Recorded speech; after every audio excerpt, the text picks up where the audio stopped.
I'm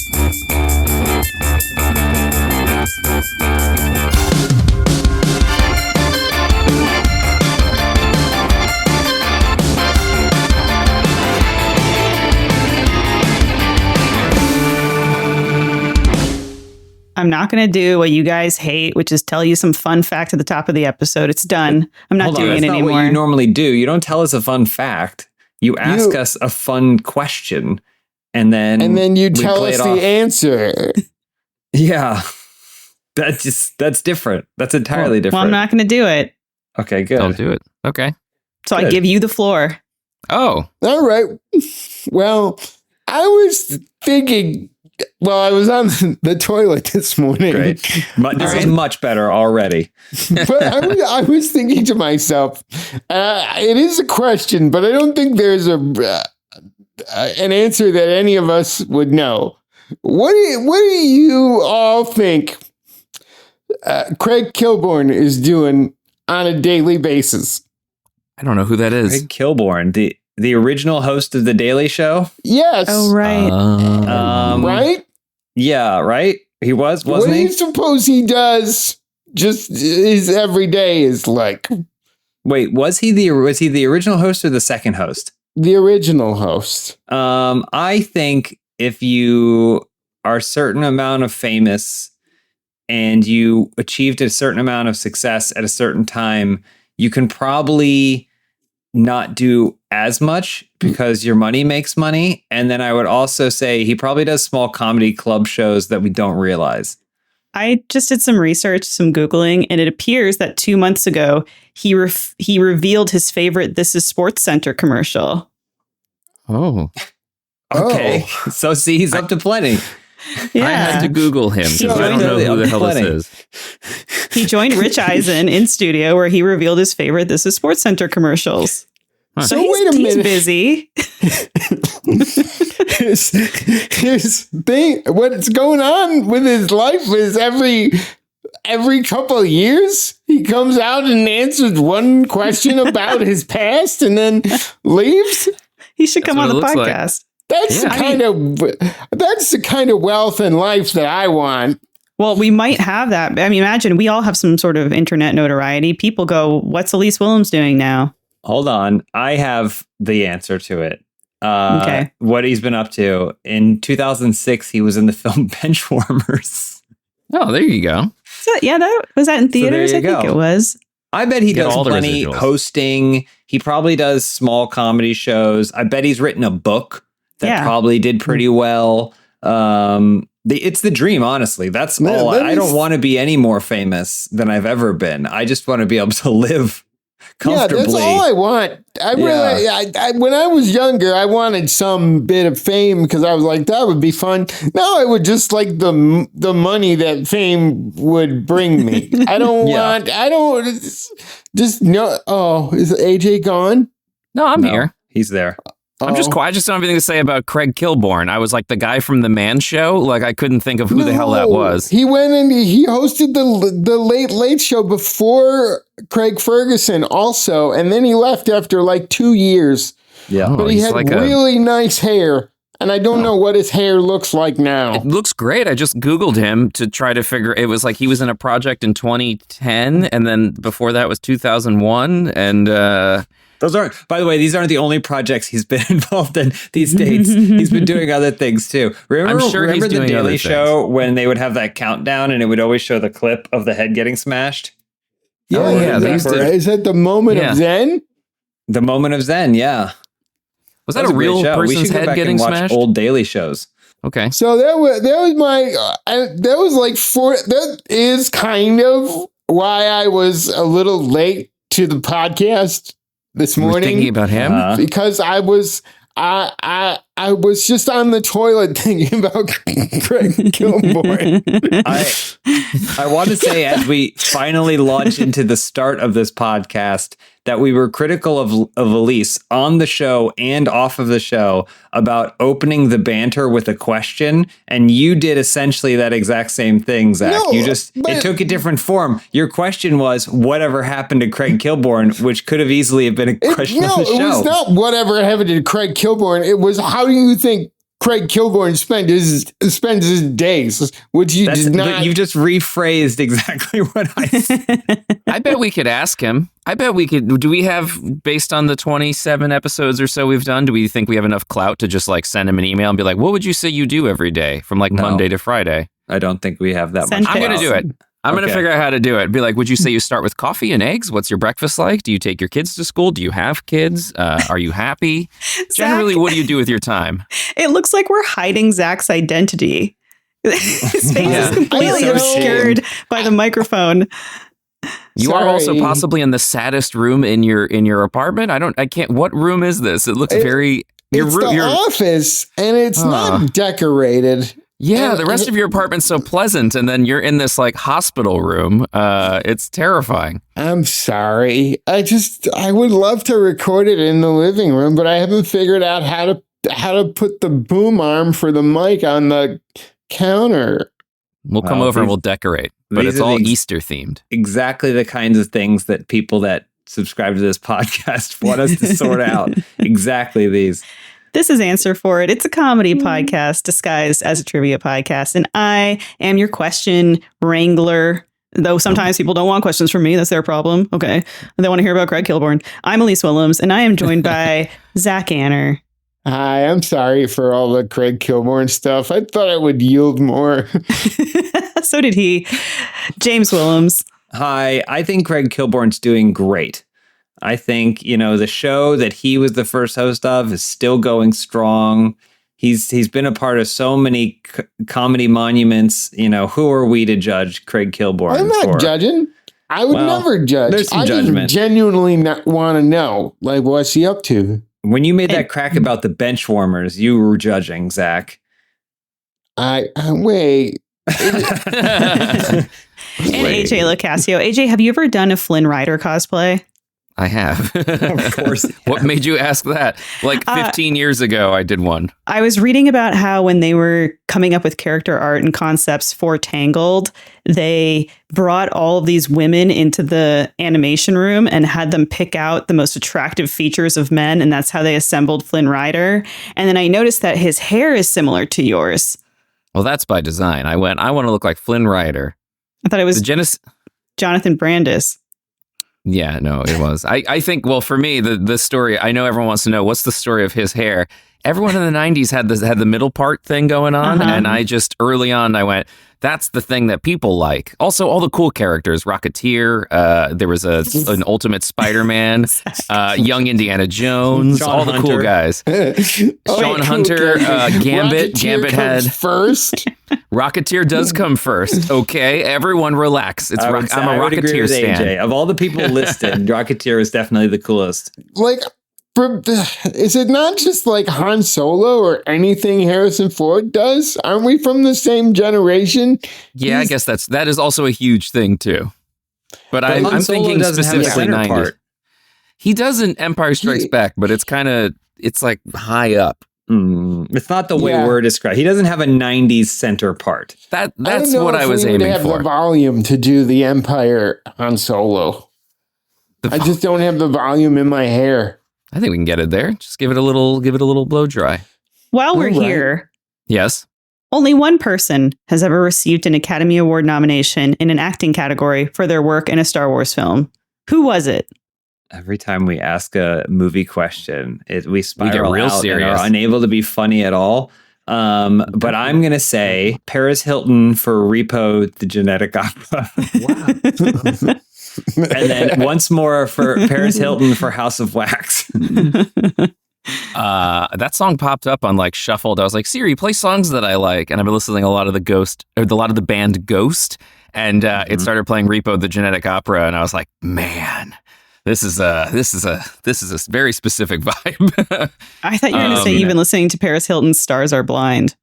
I don't know any of the words you just said. What? So can I say something real quick? Because there was that movie. What was the movie that came out? The Emerald Fennel movie. The what? Promising Young Woman. Promising Young Woman, where there's a whole scene where two characters bond over the fact that they know all the words to Paris Hilton's The Stars Are Blind. And I don't believe that two people exist out there in the wild. I know all the words. You It's a do. gre- That's one. It's a Is it a great serious tune. movie? It is a fun, catchy tune. But I agree with you. But that sends me into another spiral of what song do you think they were trying to get that they couldn't afford? And then like, oh, Stars Are Blind is $1,300. We could do that. Maybe a Spice Girls song. Ooh. But wait, it's something they bond over. I don't know this movie at all, but it must be something that's kind of niche because anyone can do all the lyrics from every Spice Girls song, right? That's true. Boys, right, guys? Yeah, I think AJ's got a point there. The Rocketeer is cool. Yeah, Rocketeer's cool. Wait, so what actor was nominated for the an Academy only person. Award? Nominated for Academy Award in Star Wars? Yeah. Oh, for Star Wars. Star War. Star War. A Star War. We don't know which we're not going to know which trilogy, I'm assuming. I thought for sure you guys would know this one. This is a pretty interesting. I mean, there's two. Do we go with best performance or most likely to show up to the Oscars because they're already legitimate? Like Samuel L. Jackson is the most legitimate in certain, like I think in the prequels. I can tell you it was a best supporting. Oh, Frank I know Oz. this. I think I know this. I feel like I know. Talk us I through already it, have a Zach. guess answer, Go on. So you can go ahead. It was Paris Hilton in Zoolander. That's it. That's That the was one. it. Oh, damn it. I was going to say Billy Zane in Zoolander. This is actually like a kind of a tough question because are we okay? Like I would say Ian McDermott from the prequels is what gives one of the best performances in any of those films. The guy who's the Emperor in Palpatine gives like a genuinely incredibly fun performance. But I don't know if the Oscars will go, ooh, that. I'm going with Sir Alec Guinness.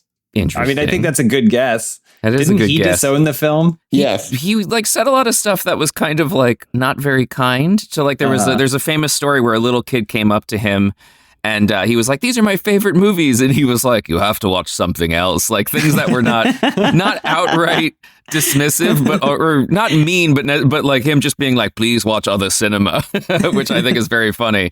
And of course he felt that way. He was in Bridge Over the River Kwai and all these like incredible movies, and he's like, "Listen, this is a space movie." Like He's borderline a Beatle. Yeah, it's funny. My Obi-Wan Kenobi just turns into one of the Beatles. It's the worst impression. Luke. Alec Guinness is actually a really good. Is it like Peter Cushing or something? But no, it's Ahmed Best. Ahmed Best. Final answer. Ahmed Best. All right. Change the way we can perform characters in cinema. Okay. I'll go with Samuel L. Jackson in the prequels. The answer was Alec Guinness. Okay. Wow. Makes Yeah, sense. Zach. That makes sense. He was up for Best Interesting. Supporting Actor at the 50th Academy Awards. He was already a 3-time Oscar nominee in his career, having won a Best Actor award for Bridge on the River Kwai. Bridge on the River Kwai. I like to say it that way. And he would add an honorary award in 1980. Star Wars was also nominated for Best Picture, which I'm sure you probably know. Yeah, that's crazy. I mean, but also the culture of film at the time, like it feels like they'd be like, oh, it's a space movie. They wouldn't, I don't know. It's Wouldn't take it interesting that they seriously. nominated- Yeah, I love that. I imagine him sitting there going, oh God, I hope this isn't what I get the Oscar for. Like, I've been in classic films. Why was President Andrew Jackson's pet parrot Pole kicked out of the former president's funeral back in 1845?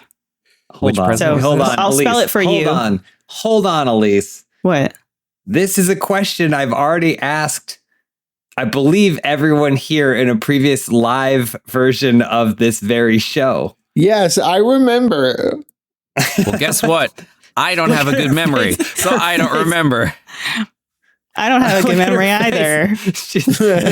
she's stealing my question. I don't have a good memory either. There's only so many questions. Eventually, we're going to have to, the snake We eating have its to own go tail. deeper. This one goes We're out. already stealing our own questions from each other. Well, this one goes out to AJ. AJ, Yeah, because I have no memory. what did that parrot do?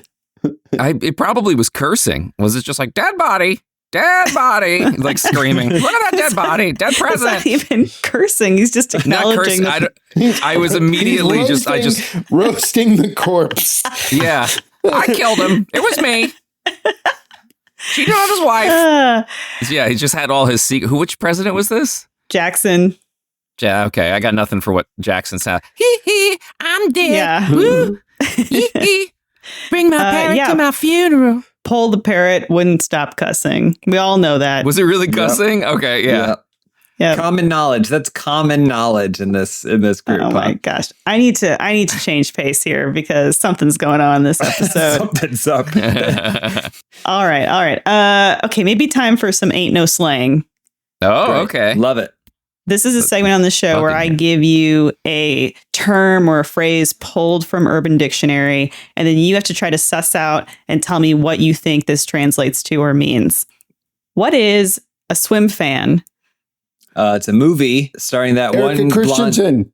Yeah, that's it. Yeah, and the guy from Bring It On. The guy from Bring It On. The like, right? Wasn't it the dude who was like the assistant to Kirsten Dunst, the love interest to Kirsten Dunst and Bring It On? The assistant to Miss Dunst. He was in the film too. Yeah, he was also in the film. A Swimfan. I mean, based on the title of the movie, I would assume it's someone who's really obsessed with swimmers. Knows all the lyrics to a Swimfan. What? I think it's What are you little talking That was a about? reference to more the Paris Hilton nuanced than thing. that. I think it's a little more nuanced. I think a swim fan is anyone who is obsessed with some fringe sport that you like shouldn't have stalkers. Like if you're like, if you had a crush on, I don't know, like someone at a specific person at a Burger King because of the way that they fried up the fries, and you're like, that is so awesome. And you would go to that Burger King every day and just order the fries, and then the guy would come out and be like, that's a little weird, Zach. Cut that out. You're being a swim fan. Are you You're telling being on a real yourself swim right fan now? for those fries? But I feel like there's some measure of like this, whatever this person is obsessed with shouldn't really warrant it. I mean, I get it with fast food because I myself am a connoisseur, and it can be, you'd think, must be so hard to mess up fast food. It's really easy to mess it up. They're making it so fast. Yeah. I'm going to say Swimfan because it's Urban Dictionary. Does it have anything to do with the concept of water sports? Is that what this could be? Is some reference to people who think pee-pee is sexy? Like everyone on this podcast? Everyone loves a good In the urinal right context, bath. any pee-pee can be sexy. Especially when you call it pee-pee. When you call it pee-pee, I mean, like, that sounds like the kind of thing, because all the things I think of with Urban Dictionary is something you're just like, You ran to Urban Dictionary to write down something nasty. You didn't do it to be like, let me inform you of this actual category. It's always something gross. It is one who exhibits stalker-like behavior. Oh, okay. So you all went a little so bit it more is- fantastical, but it is very much just that girl is a swim fan. I wouldn't be surprised to see her out my window in the middle of the night. That's So got to it's be in a reference to the movie. Yeah. That's great. So it's like what is the Eminem song? The Stan. Yeah. How that kind of became a thing. Huh. I'm going to start using that. You That guys was are a bunch of admit- swim fans. Well, I don't know that if I thought of that, I would be like, this belongs in Urban Dictionary, because there's no creativity in the translation from the film to the type of person. Like you could be like, oh, that's a Fatal Attraction. That's the fan. The fan. You know. Well, this was submitted by Yael in February 2004. So maybe they just rewatched Swim They're Fan. probably dead. Yeah, they're probably dead too. So we should be respectful. That's the only legacy that movie has, though, because it's not in any sort of conversation about rewatchable movies from that time period. So No. Can be. We can start should that we watch conversation. I Yeah. don't think so. The only We thing I watched remember Swimfan. from it is that the trailer, the commercial would run for it all the time, and it would show the guy gets a photo of her that's supposed to be like a sexy photo. And as a young man, I don't remember how old I was, but I remember thinking it was the least flattering photo of her I had ever seen. And I was like, that's not going to work. I want to look at the trailer and see if it's actually an unflattering photo, or maybe James is just being hypercritical. All right. So we're going to take a Swim second to Fan look at the trailer. photo Is that what we're doing here? Yeah, I want to look at this photo of Erica Christensen and see what. Remember, this is 2000 and early 2000s smartphone technology, so there's not a whole lot she could do. I found it, and I'm 100% right. I found it. I'm 100% right. Is it a developed photo? 100% right. Like, did she go to the photo mat and print it out, or does he get it on his phone? She's a very pretty woman. She's a very pretty woman. Yeah, it's not. I found it. What? It's What at, is this? It's at 1 minute and 6 seconds. It's like the least flat. I'm 100%. You want us to Elise, go look? Elise, I'm 100% right. I mean, she's a gorgeous woman, and I just don't think this photo does her justice. I have to agree. I'm 100% right. Can you describe I it know for the I people am. that are listening? Oh, yeah, okay. It's like a photo I would take. If you look for the official trailer of the movie by believe an you're making account us do called this right Nerdy now. Swimmer, who also goes yeah. by Yael and posts often on Urban Dictionary, and you go to 1 minute and 6 seconds, you'll see a very brief shot of one of the photos that she sends to this guy to try and lure him in. And it's extremely unflattering. I mean, I could only hope to look like this at her worst, you know? Yeah, I agree.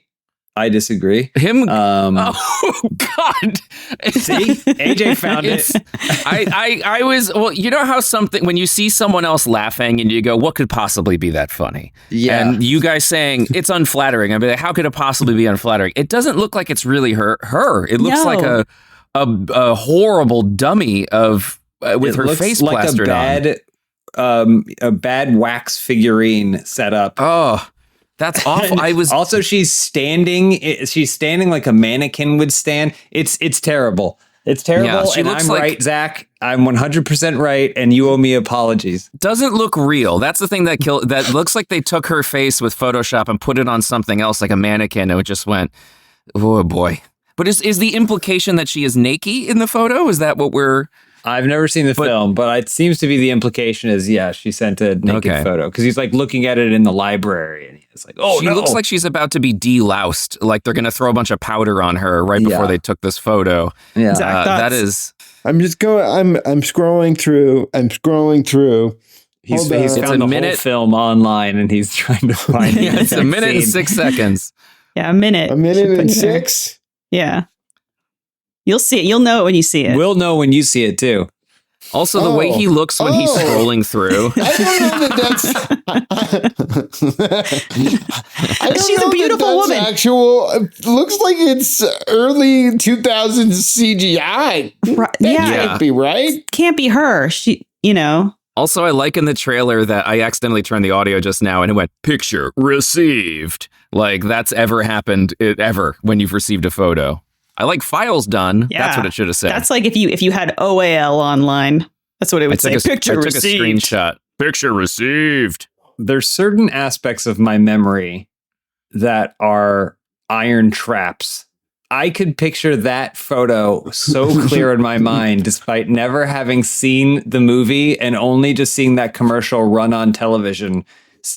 It's burned. Certain things are burned into my brain, and I don't get it right every single time. But I was confident that was an unflattering photo. I What want was the to see question? the raw photo. If it was a photo, I would like to see the raw photo and what they did to it because this does not look right. What? Yeah. How did we get here? It was Swimfan. Oh, we Swimfan moved. was We got Swimfan. through. This We is the fought through the most thing. Anyone's talked about Swimfan in probably 38 years.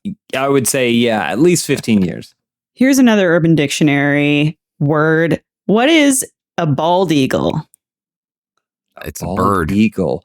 I would say it's a man who went bald young, but pulls off the look in such a way that you wouldn't want them to have hair. They look so good bald. Vin Diesel.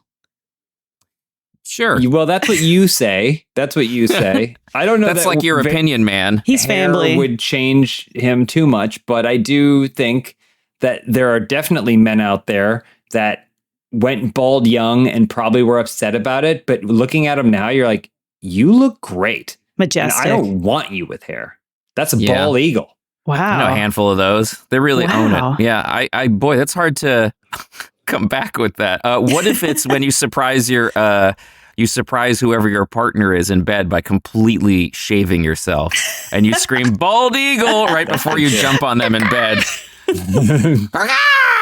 Yeah, and they're like, wait, what? And yeah, you're completely hairless. Everything. The head, the shoulders, knees and toes, all gone. And then your spread eagle. Yeah. You do like a complete, I can't do it in my booth, but arms, legs. These are just getting, you thought you couldn't top James, but came pretty close. Zach? I was gonna say it was when you shave everything but your undercarriage. So okay, yeah. Is that the eagle? that's the little that's the pubes are the feathers. Oh, that's beautiful. It's a condition where your pubes grow all the way up the shaft. God. I'd like to go home. I'm in my home and I would like to leave. The Bigfoot from a Goofy movie. Wow, that's a perfect description of anything. Well, all wonderful answers, but the bald eagle is the male equivalent of a cougar, an older man who seeks out young women. Interesting. James is pretty close. I don't like the phrase, the sentence they have here. John is a bald eagle, always chasing after Eagle Scouts. Don't like that. Oh, Eagle Scouts. Don't That's like not that. good at all.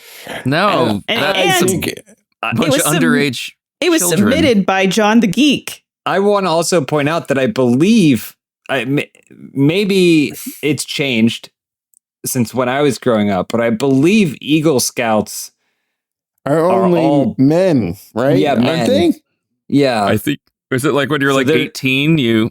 Well, I just know because there was the Brownies, and then unless they've changed it, but the Boy Scouts of America had the Eagle Scouts hierarchy. That was like the highest rank one could achieve in the Boy Scouts of America. So that would imply, which is fine, I guess, but that would imply it's an older man who seeks out younger men as well. There would be that's what a cougar is, may not have realized that there was a gay implication. To what you're saying, James, yes, in 2019 they expanded, so now girls can become Eagle Scouts, but this was written in 2008, so their example conflicts with their definition, yes. Wow. Okay, well, so shout out to all the women Eagle Scouts out there. So we have to call Jeff Bezos a bald eagle, or do you not actually have to be bald to be a bald eagle? Yeah, there's probably a lot of haired eagles out there floating around. It's weird because the bald doesn't factor in at all. You would call that like a silver hawk. Oh, yeah, we That's call a them way silver better foxes, name. don't we? Or I guess that's just if you're handsome. Silver fox? I think a silver fox is if your pubes go white. No, James. It is. One of my dogs is. No, it's when you're. Wasn't that a plot point in the Drew Carey show where they realized someone was a silver fox? Guys, no, it's if you're a handsome guy. This is a guy. Big James episode. I think that there's an episode where they find out that a character in the Drew Carey show is completely gray. And as Zach would say, the undercarriage. This is a you thing. I think most people refer to a silver fox as a handsome older gentleman. Yeah, that's a silver fox. George They don't. Clooney is a silver fox. Yeah. When I'm talking about George her eyes are Clooney darting being back a and silver forth. fox, I'm not talking about pubic hair only. There's a 2004 episode called Drew Hunts Silver Fox. But everything comes back to 2004. Here's the description. Drew and Oswald get a little too competitive as they try to set up their mothers with an attractive, eligible widower. Okay, so that is not. There's nothing about pubes in here. That sounds like the normal reality we exist in, not the Drew Carey reality where they're just like, it's only pubic hair. I call any handsome people with gray hair silver foxes, and I don't want people thinking, I'm thinking about their pubes. Yeah, this is what was the phrase you got wrong for years? Boofing. This is your most recent boof. I don't want another Biff Boof on my hands. Biff Boof Boff is your favorite improv game. What is a dumbba as found in Urban Dictionary? A dumbba, Doomba. Is that? It makes me think of Doom Buggy from the Haunted Mansion, the little things that you ride around in. But oh yeah. This is the knockoff version at like Cedar Fair or Six Flags. It's a Roomba that you set on an Aztec calendar to try and figure out when the world's going to end. Wherever it moves to, that's the date. Yeah. Well, I was going to go Roomba as well, but I think it's when you set the Roomba and then it just like completely ruins your house by like knocking shit over, getting all sorts of cords tangled up. Like it just like a cat. you come home expecting everything to be vacuumed and it looks like you've been burgled. Or it could be a Roomba with a knife. Just little fun game for you is it's like the Roomba's doing its job, but I've also taped a knife to it, so it adds an element of danger. I call it my dumbba. Or is it like a doula for someone who's gonna die? Ooh. Oh, that's awesome. So someone that will shepherd you into the afterlife. But they think you're going to the bad place. They're just like, okay, here's how we prepare you for hell. Yeah. Slowly going to raise the temperature in your home a few degrees every single day.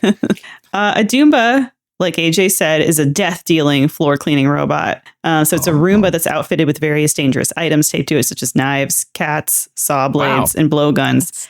But I think that those were all very valid answers. I really liked the Aztec calendar Dumbba. It's complicated. No one wants to pay money for that. They'd much rather strap a cat to it. Can I follow up real quick and say I did some light Googling and didn't find whether or not that there was a Drew Carey show character that was described the way I described them. But I did find out that Diedrich Bader's character, his full name is Oswald Lee Harvey.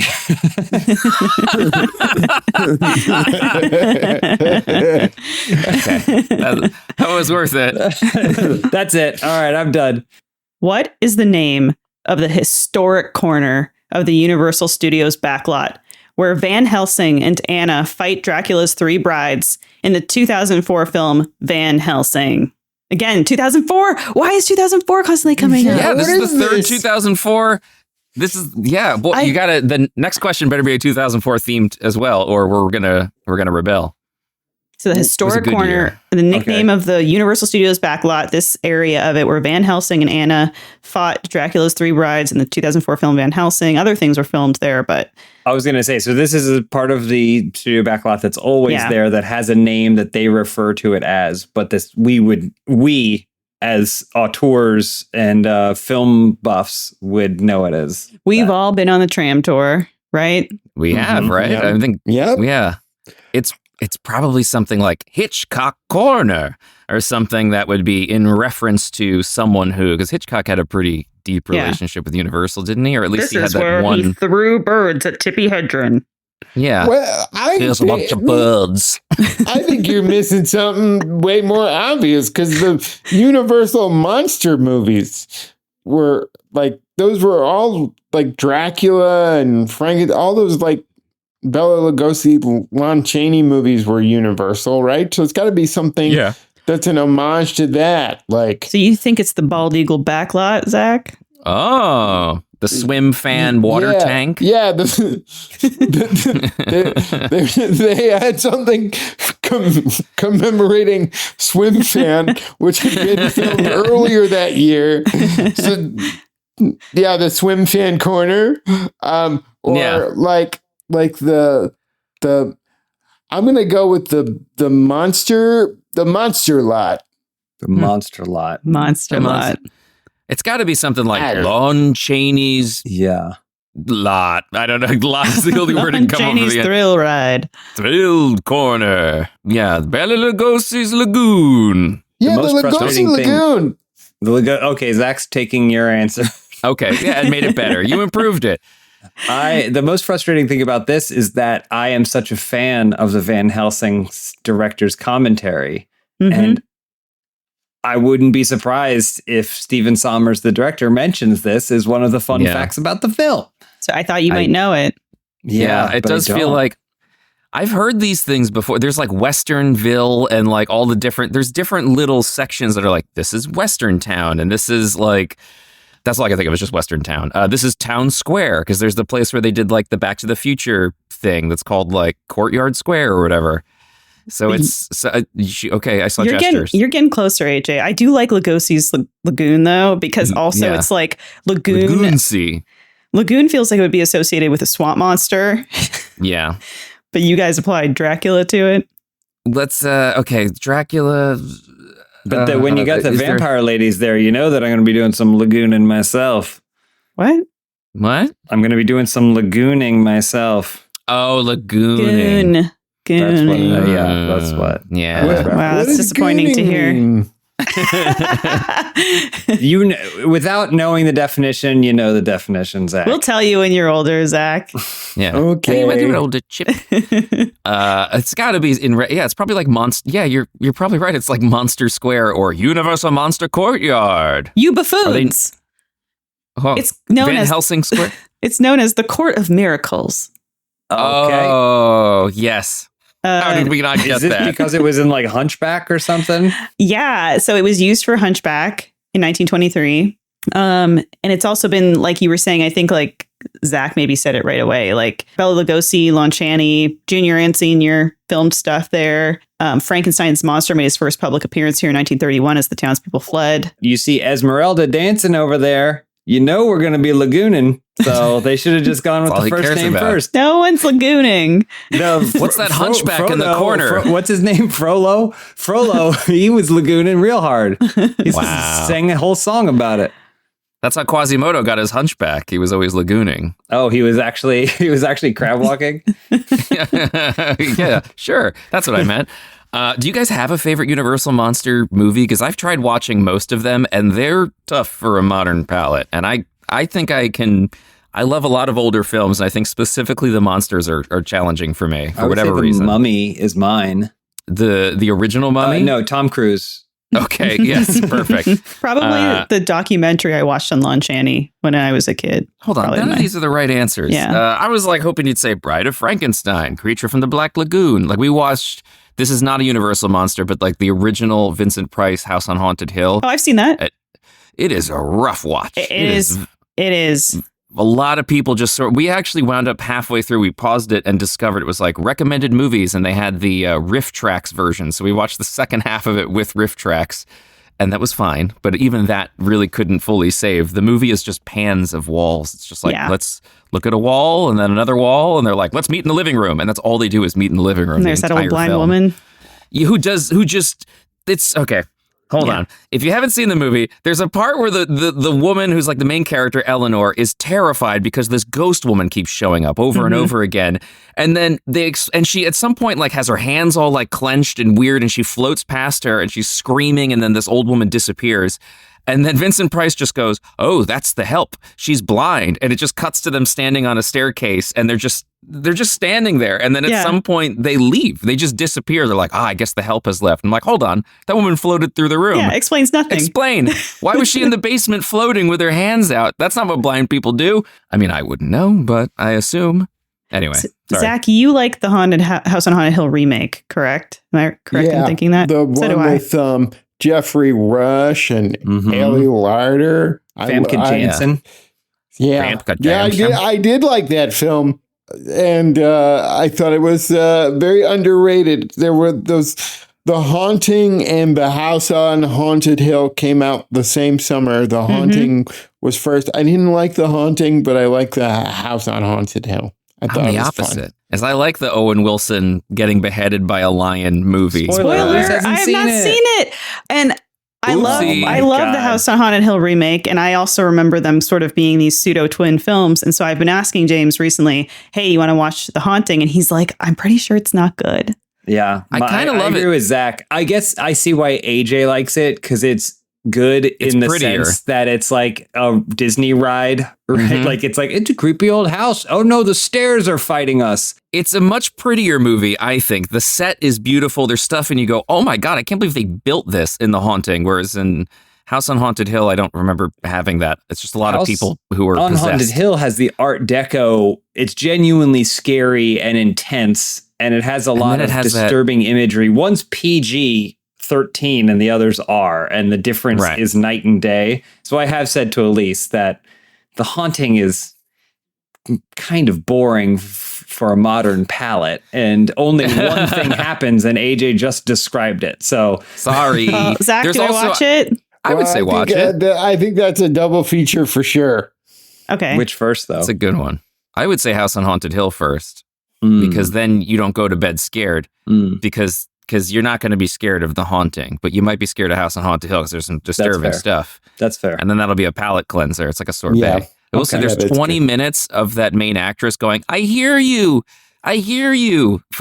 It's the longest time towards the end of that film. And it's something I quote more than I should. I'm coming. I hear you. She's just like feeling around the house for no reason. This might be an awkward time to tell you guys that sometimes when I'm trying to fall asleep and I can't, I try to get my brain to think of the scariest things it can, because it will ultimately distract my brain from all of the anxieties of the day that are going through it. So I don't... You mean like monsters, or like someone coming in and stabbing you, like a real life No, I'll think thing? like what could be like a really... If I was going to create the Creeper Man or some kind of like scary Babadook-like character, what would it be like? And because, it distracts the mind. I can't believe you don't have a great relationship with sleep. Yeah. I'm shocked. In order to fall asleep, I think of the deepest horrors of the eldritch. You're like, wait a minute. What? So this is how your mind works. You're stressing out about like, oh man, I gotta upload a higher res version of the YouTube thumbnail tomorrow. I can't sleep. I'll think about murder and being beheaded and like things from the supernatural world, and then you fall asleep? Bingo. That's exactly it. Because the things that keep me awake and the dreams I have that are terrible are the realities of the horrors in which we live. Wow. Okay. I know a great therapist. This next question comes from James's mom. Uh-oh. Hey. Mommy, the podcast for mommies. This one comes from James's mom. Okay. Podcast for mommies. You know Pyrex, the Tupperware brand? Back in the 1970s, they put warning text on the bottom of their 1-pint liquid measuring cup. It reads, quote, for general household and blank use only. What is the second acceptable use for the measuring cup as advised by Pyrex? And I should point out, James's mother still has this very same 70s made in the USA measuring cup. And it came as a surprise to even her to read these words. May be biased because it's my mom and I love her. But what a great question for not only interesting facts, but also the opportunity for comedy. I agree. I thought it fucking sucked. I'll get you. I love you, James, but I kind of think that maybe your mom is a big dumb idiot. Wow. Well, joke's on you. Wow. She spelled your name with a K for like the first 5 episodes before she realized. Proves my point. No, I'm sorry. I just had to be a contrarian. I love take your that mom. back. I mean, Zach, remember when you were on that? Sorry, Zach, go ahead. you owe me an apology. You say that my mom is great and she gives us great, funny questions, and that Swimfan photo looks bad. You apologize right now. I'm for freedom of speech, and I'm gonna insult your mom all I want on our podcast. God, she loves freedom of speech. Zach, do you think your mother would ever submit a question? My mom has forgotten that I am part of this podcast. She forgot long ago. She tried the first 5 minutes of the first episode. She's like, not for me. I tried to tell my mother that we do this, and she just kind of blazes past it, and then we'll change the subject. But AJ, your mom still listens, right? I don't know if she still listens, but I would love for her to submit a question.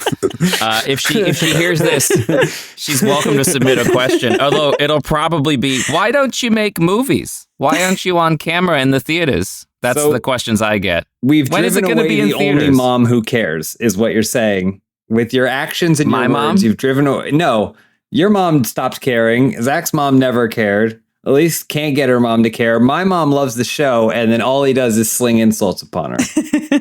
I'm sorry. I just thought that this was a comedy podcast and it would be fun for one of us to really dislike your mom. My answer is war. Home and war. For general household and war use only. Yeah. Military use. Yeah. Military use. So that's that was the part I was missing, was the context of for general household and blank use only. So you picture an assembly line, on the war front, and they're scooping up bullets in this glass Pyrex measuring cup and dumping them. They're catching them. They hold them up in their face when they poke up in the trenches. Bathroom? Is it like potty excrement? For general household and potty use only? Potty use. Oh, I guess that would be general to your household. Is your potty is generally in your home. What are you using a measuring cup for in the bathroom? Sometimes you got to measure it. Sometimes you got to get up in there and tell your doctor how much it weighs. You do from pinky to thumb.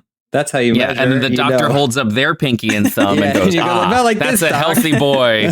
Healthy boy here. And then you high five and give a little kiss. Is this when you're hanging out with your bald eagle and you're about to do some pee play and you say, let me grab the Pyrex?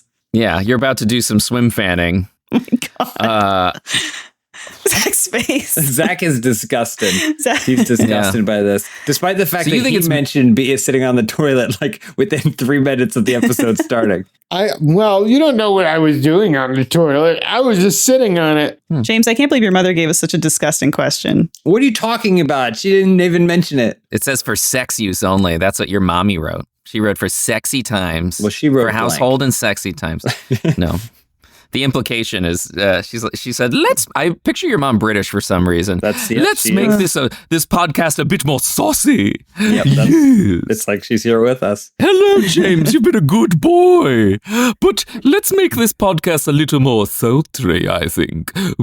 I've turned her into Terry from Pee-wee's Playhouse, the pterodactyl. Which she would also appreciate, yeah. Oh. Yeah. Jimmy, get up. It's time for coffee and donuts. I've made them fresh. And she flew away because she's a pterodactyl. Wow. Zach, you got an answer? Got an answer? What did I say? Sex use? I don't know. I was thinking military use too, but I don't think you would say general household if something was military grade. So I'm gonna go homeless use. Oh, use it in any situation. You can use or if you rent. Cup. Apartment use. It doesn't have to be a use where it needs to hold anything. How about decorative use? Zach is the closest so far. Interesting. For sure. And she's probably laughing all the way to the bank, your mom is, James. We made her rich somehow? The answer is photographic use. What? Like as a lens? For household and photographic use only. I mean, like that. I think it means you take a picture of the measuring cup. If you take a photo of it, nothing bad will happen. Is that a concern we should have about other products that aren't marked accordingly? They're saying only use it for household or photographs. Why would they make that? How is that not a household use? You taking a photograph of your measuring cup. It is distinct. That was a really great question. I'm sorry, James's mom. That is also baffling, like, because in what context is that no other object? Can you imagine if everything was labeled like that was the thing we had to do in society, where we had to say that it's okay to take a picture of this? Our world would be littered with text. Or wouldn't it be? I also picture a scenario where your mother, she's about to use the measuring cup. She slips, she falls, lands on her back. The cup lands squarely on her face. And this is the first time ever she's seen this inscription at the bottom of it. How often are you picturing scenarios where my mom falls? Never. I'm constantly imagining. Never. It seems like you described just that every so night before vividly. she goes to sleep, she imagines the different ways your mom can die, and that's immediately goes out. Never. She's a lovely, wonderful woman, and I would never wish her harm. There's in not any another way. scenario where you could have imagined her seeing this thing written there that didn't involve her falling back on her. I'm sorry, I'm the only one that ever tries to come up with skull. fantastical scenarios for this podcast. How about Okay, she's washing the cup and then she turns it over, like But it took her 38 years to find this. Like that's why Elise's scenario actually, it's like Frodo when he puts the ring on and the green dragon. Thank you, AJ. Not the green dragon, the whatever that is. It just fell and she went, prancing pony. The prancing pony, thank you. But then she was out like a light because it gave her a concussion, obviously. Yeah, when she woke Hence up why in we've the been getting those hospital. long reviews. Yeah. I think your mother will appreciate the absurd visual. Well, we'll see. We'll see. We'll find out if she stops listening. She's for sure going to listen to this. We love you, Mommy. So you can't say that you love his mother. Uppies, Mummy. Give us kisses. All kisses right. for the podcast, please. We need to end this. Yeah. Anyone else? Mother tested, mother approved. Anyone have anything else with the weird they want to say? Give us a category because I could say a lot of weird stuff. Sports. I think we could just end it here. I can picture I think the sports kitchen. are silly. I can picture the kitchen. I'm pretty sure it was Ryan Stiles' character, guys. I'm pretty sure it was Ryan Stiles' character that they That was the silver discover fox? that despite the fact that he has lighter hair, his pubic hair is gray. I've Googled, but I can't find anything, but I'll keep researching and I'll let you guys know. Thank you. Okay, keep Googling Ryan Styles' pubic hair and keep us updated. I already found it in my history. It's autofilled. A cliffhanger. I have a screenshot as well of the photograph, just her face of the photograph that Swimfan sent, and it needs to be analyzed because it looks like a sculpture made of Sculpey. Yeah. And we need to get to the bottom of how this photo was taken, who airbrushed it. I have so many questions. Thank you so much, everyone, for listening to the podcast and staying with us after ended that so like it was a many sermon. episodes. Despite itself. In spite of itself, yeah. We have new episodes every single Tuesday. Why are you look ending depressed this about one this. Like you're quitting. Yeah. Yeah, look, what's going on? I feel like my hands are tied. I can't do anything right. I can't ask a question to open the podcast. I got a husband that's gooning and Googling silver pubes. My mother-in-law is going to hate me. I blow up my whole life with this podcast. What do you maybe think just you're don't gonna release picture this as you episode. go to bed tonight? These four camera frames. Uh-huh. Oh, isn't that's monstrous enough for you? And AJ doing Pee-wee's Playhouse voices. Probably. Yes, go to sleep, little Elise. It's me, your mother-in-law. Yeah, that's Let me it. wrap my wings over your mouth. I'm gonna one flew over the cuckoo's nest you to sleep. Go to sleep. Goodbye, everyone. Bye, everybody. Bye. Goodbye.